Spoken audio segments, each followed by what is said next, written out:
అందరికీ నమస్కారం. నా పేరు ధన్యప్రసాద్. ఇంకా ఈరోజు నా రంగప్రవేశం జరగబోతుంది. నేను ఇండియాకి వచ్చిన సంవత్సరమే స్టార్ట్ చేశాను. నేను 5 సంవత్సరాలున్నప్పుడు మా అమ్మ నాట్య రంగిణిలో జాయిన్ చేయించారు. అప్పటికి ఇప్పటికి ఒక 13 ఇయర్స్ 13 అంటే 12 13 యా సో 12-13 ఇయర్స్ అయ్యింది చేసి డాన్స్ని యామిని మ్యామ్తో, పద్మభూషణ్ గురులు రాజారాధరెడ్డి ఇంకా కౌశల్య మ్యామ్తో. So I been learning Kuchipudi for that long and this is my మొదటి solo performance as a Kuchipudi trainee. So it's a very big day for me. So ఎలా అనిపిస్తోంది సో ఈరోజు ఇక్కడ పర్ఫామ్ చేయడం అండ్ ఇలా రంగప్రవేశం చేయడం? So is this a dream like? Yeah, I'd say it's definitely a dream for me. I've been wanting to do my Ranga Pravesam since I joined Kuchipudi. For the past 5 years or so, I've been dreaming about my Ranga Pravesam. And ఈ రోజు చేయడం చాలా ఎక్సైటింగ్గా ఉంది, చాలా సంతోషంగా ఉంది. ఇంతమంది వచ్చినందుకు, నన్ను bless చేయనందుకు, for giving me such an opportunity to showcase what I've been able to learn over the past 13 years. It's a really heartfelt and emotional moment for me because not only is it a culmination of all these years of dedication, not only from my part, but మా తల్లిదండ్రుల పేరు నుంచి లేకపోతే మా గురువుల వైపు నుంచి, it's a combined effort from all of us. So it's a really special moment. So మీరు డ్యాన్స్ నేర్చుకునే టైంలో so like what motivated you to pursue it or continue it till this day? So like నేను start చేసినప్పుడు నా అక్కతో పాటు start చేశాను. And for the first 7 years, because both of us were doing something together, that's what motivated me to keep going. After, when she went to college, she stopped, like she's not in Hyderabad anymore, she went to the US for college. So then I had to go alone, and I think the love for the art, because dance చేయడంలో ఎంత తృప్తి, how like satisfied you feel while dancing when you perform an item or when you put on a good show, that satisfaction and that happiness after performance is what kept me going to keep learning, and that curiosity to keep learning more and more items. So మీరు ఎవరిని ఇన్స్పిరేషన్గా తీసుకొని ఇక్కడికి రావడం జరిగింది ఇందులోకి Kuchipudi నాట్యంలో? It's definitely my gurus. Yamini ma'am, Guruji, Radha auntie, Kaushalya auntie, all of my gurus. No. Okay. So future plans ఏమున్నాయండి? So Future plans? Yes. I want to continue dancing after this, since your Ranga Pravesam is just the beginning of your solo performances. So definitely when I go to college in the US as well, I want to continue with my friends who have come from Natya Tarangini and just keep dancing is what the goal is. So where do you want to perform Perform. once in a lifetime అనుకుంటే ఎక్కడ perform చేద్దాం అనుకుంటున్నాను? And what stage, like in front of home, like అట్లాంటివి dreams ఏం పెట్టుకోలేదు ఇంకా, since this is my very first performance. So going forward, I think I'll have the right to dream so big like that. Since it's my first performance, I just want to make sure that I put on a good show. That's my main goal for today. Okay, all the best. Thank you so much. Thank you.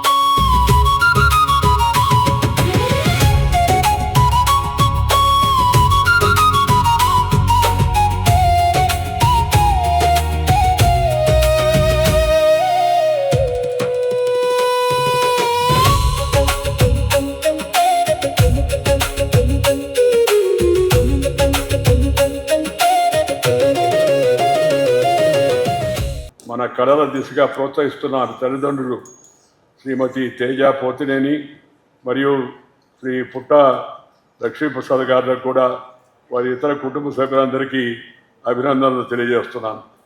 తనను తీర్చిదిద్దిన గురువులు శ్రీమతి రాధారెడ్డి, శ్రీమతి కౌశల్యారెడ్డి, శ్రీమతి యామిని రెడ్డి గారికి ఈ మంచి కార్యక్రమం సందర్భంగా ఇవాళ రాధారెడ్డి గారు వారి కుటుంబ సభ్యులందరినీ కలిసేటి అవకాశం లభించడం కూడా చాలా సంతోషంగా ఉంది. ఎందుకంటే భారతీయ సాంప్రదాయాలు, సంస్కృతి, కళలకు వారు చేసినట్టు సేవ అది మనందరం కూడా ఎల్లప్పుడూ గుర్తుంచుకోవాల్సిన అవసరంతో కూడా ఉంది. ఇలా ప్రోత్సాహాన్ని అందించడమే మన భారతీయ సంస్కృతి, తెలుగువారి సాంప్రదాయం. మంచి పని చేసినా, మంచి స్థానం సంపాదించిన, మంచి తనంతో ప్రజల యొక్క హృదయాలను గెలుచుకున్న వారిని అందరి ముందు అభినందించడం అవుతుందో అది మన యొక్క పద్ధతి. అందుకని ఇవాళ కేవలం నాట్య ప్రవేశం చేస్తున్న అమ్మాయినే కాకుండా వారి తల్లిదండ్రులను, వారి గురువులను కూడా అందరినీ నేను హృదయపూర్వకంగా అభినందిస్తున్నాను. అందరూ కూడా వారికి అభినందనలు తెలియజేద్దామని మిమ్మల్ని అందరినీ కోరుతూ ఉన్నాను. ఇది మన సాంప్రదాయం. కొంతమందికి సాంప్రదాయం అంటే అదేదో చేదస్తంలాగా అనిపిస్తూ ఉంటుంది. కొందరు విమర్శలు కూడా చేస్తూ ఉంటారు. ఆ విమర్శ చేయడమో ఒక చేదస్తం అని అంటాను. ఎందుకంటే ఈ దేశం మన కళలకు కాణాచి. ఆదికాలం నుంచి, వేదకాలం నుంచి, పుణ్యకాలం నుంచి, పురాణకాలం నుంచి మన పూర్వీకులు అనుభవించి, రంగరించి, మేళవించి మనకు అందించే వారసత్వం సాంప్రదాయం అవుతుందో దాన్ని మనం గౌరవించుకోవాలా. మన తర్వాత తరానికి కూడా దాన్ని తెలియజేయడం కూడా మన కర్తవ్యంగా నేను భావిస్తున్నాను. ఈరోజు ఈ యొక్క కార్యక్రమంలో పాల్గొంటున్న అందరినీ పేరు పేరున నేను అభినందిస్తూ ఎక్కువగా మీ సమయం తీసుకోకుండా 2 మాటలు చెప్పి ముగిస్తాను. సాంప్రదాయం అంటే చక్కగా అందించడం అని అర్థం. సమ్ అంటే సంపూర్ణంగా లేదా చక్కగా, ప్రా అంటే ఉన్నతంగా, గొప్పగా, దాయా అంటే ఇవ్వడం. అదే మన సాంప్రదాయం. అది ఒక గొప్ప సంపద. భారతదేశానికి మనకి పూర్వీకునికి వచ్చినట్టే ఆ సంపద. ప్రతి సంస్కృతిలో 2 అంశాలు ఉంటాయి. ఒకటి జీవన విధానం, రెండవది విశ్వాసాలు, నమ్మకాలు. ఈ రెండిట్లోనూ కళలు భాగస్వామ్యం వహిస్తాయి. 64 కళలను భారతీయ సంస్కృతి తెలియజేసింది. ఏ కళ అయినా సరే అందులో పరిపూర్ణత్వాన్ని సాధించే దిశగా కృషి చేసిన వారిని గౌరవించుకొని తీరాల్సిందే. అరంగేట్రం చేస్తున్న వారిని అభినందించాల్సిన అవసరం ఎంతో కూడా ఉంది. ఒకరి కళకు పరిపూర్ణత తీసుకొస్తే మరొకరు కళను మరో తరానికి అందించేందుకు సిద్ధమవుతున్నారు. అలా కూచిపూడి నాట్యాన్ని భవిష్యత్తుకు మోసుకెళ్తున్న చిరంజీవి కుమారి ధన్యా ప్రసాద్ను మనందరం ఆశీర్వదించాలి, అభినందించాలి. భారతదేశంలోని ప్రాచీన కళారూపాల్లో తెలుగువారికి ప్రత్యేకమైన కూచిపూడిది ఒక విశిష్టమైన స్థానం. యక్షగానం, వీధి భాగవతం, దేవాలయ నృత్య రూపాల నుంచి కూచిపూడి కేంద్రంగా ఈ నాట్యం ఉద్భవించింది. ప్రపంచవ్యాప్తంగా ఆదరణ పొందింది. అంటే తెలుగువారి పురాతన జానపద కళలకు కూచిపూడి నృత్యానికి అవినాభావ సంబంధం ఉంది. అందుకే కూచిపూడి నృత్యం కేవలం వినోదాన్ని అందించడమే కాదు, విజ్ఞానాన్ని కూడా పంచుతుంది, మనకు సందేశాన్ని కూడా ఇస్తుంది. ముఖ్యంగా కూచిపూడి నృత్య సాంప్రదాయం కానీ నాకు భామా కలాపమే గుర్తొస్తుంటుంది. సత్యభామ ఏకపాత్ర అభినయంలో కనిపించే నృత్య నాటకం మహిళల ఆత్మగౌరవానికి ప్రతీక అని నా వ్యక్తిగతమైన అభిప్రాయం.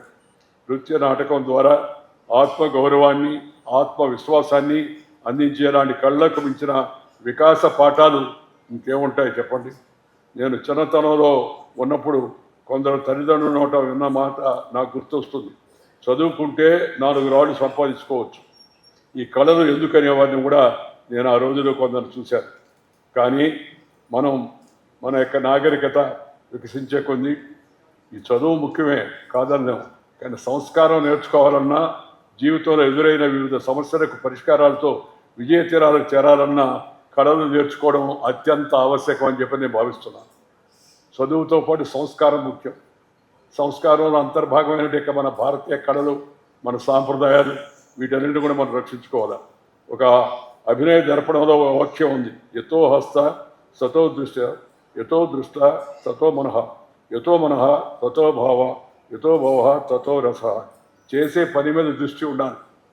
దృష్టి ఉన్న చోట మనసు లగ్నం కావాలి. మనసు లగ్నమైన చోట పరమార్థం, తద్వారా రస సిద్ధి కలుగుతాయి. చాలామంది శ్లోకాన్ని కళలకు, నటనకు సంబంధించినగా భావిస్తారు. నిజానికి ఇంతకు మించిన వ్యక్తిత్వ వికాస పాఠం ఏముంటుంది? చేసే పని మీద మనసు పూర్తిగా లగ్నం చేయాలి. అప్పుడే విజయం మీకు సొంతం అవుతుంది. ఆ మధ్య నన్ను కుర్రోడు అడిగారు, సార్ మీరు ఎప్పుడు దేశభక్తి అంటారు, దేశభక్తి అంటే ఏం చేయాలని నేను చెప్పాను. దేశభక్తి అంటే వేరే ఏం లేదు, ఎవరి పని వాళ్ళు చేయడమే దేశభక్తి అని చెప్పాను.